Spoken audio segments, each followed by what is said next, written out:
It's Sound Advice with audiologist Doug Leonard from ASI, Audiological Services of Iowa. Dealing with someone with a hearing loss, it can be a very emotional thing, as opposed to like you go in to get glasses. Hey, you can see, there's really not a lot of emotion that goes on there. But with hearing, it is very, very different. Well, it can be. I mean, and it depends on the degree of vision problems too. I have a very close relative who really struggles with his vision, and I know he's embarrassed by the challenges he has with his vision. He wants to be independent. He isn't able to do a lot of the things that he used to do, including driving. Very true. So it can become an emotional situation, and hearing loss is the same way. The emotion of the individual as far as their lack of independence, they aren't able to go into a restaurant and hear what the waiter or the waitress is saying to them. They have to rely on maybe a spouse or a loved one. There's the emotion of the arguments that significant others have because of the communication problem.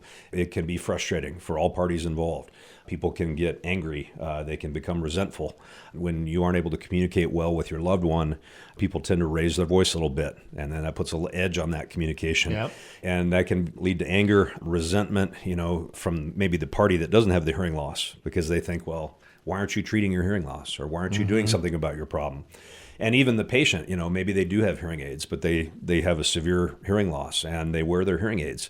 And I hear it all the time sometimes from those patients. They say, well, my wife or my husband, he says, well, don't you have your hearing aids on? Yes, we do. Yeah. But, these are hearing aids. They're a device that's a prosthetic that works with the capability of the patient.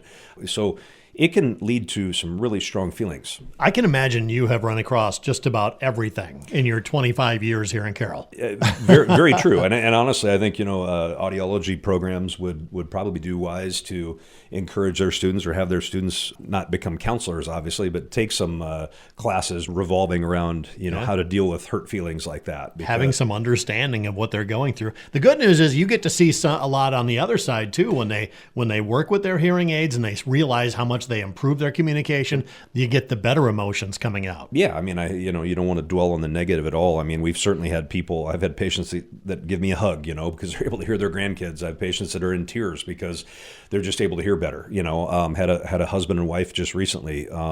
He really had a long-standing hearing loss, and his hearing had been declining. He was also having some cognitive issues. His wife, who was also a patient, just wanted to make sure, was there anything that we could do to help his communication? She didn't know whether it was the cognitive issue or the hearing or a combination of both. And we were able to fit him with some pretty strong hearing aids and a little partner microphone.